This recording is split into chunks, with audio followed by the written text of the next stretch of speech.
bir sürü de adamına okşuyorsan söyle kendine. Ne var sen biliyor musun? Var mısın? Oh, Sakal, when we are angry, we don't know our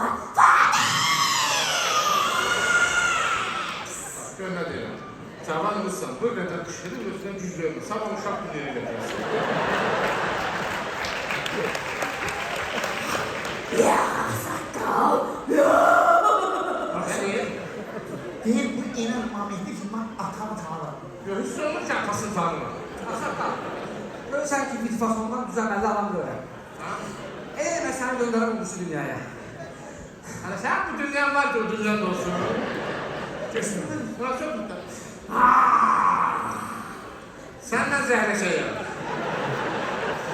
Senden zehleşeyim, öten günlerimizi geri kaytaracağım.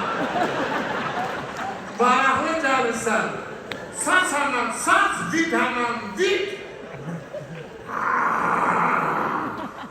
Uygulandı sana. Anladım. Niye işler soruyorsan danışma. Tamam. Hocam! Sen imkan vereceksin. Sen imkan vereceksin bu kulübü bu ülkede. Lan dolayısıyla bu harabadan. Ben evim karabolda çıkmış. Aslında o kadar değil mi? Bak sen niye soruyorsan o beni beğenir ha. O benziyor. O yalandan çınarda oraya, yalandan kızdan olan öpüşüyor. Bak öyle bir şey. Bak öyle çok şunu. Yok.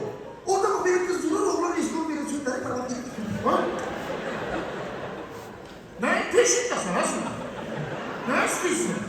Bir barakın, sana barakın dura gönder. Karşı, arkadaş. Arkadaş, çok karşı.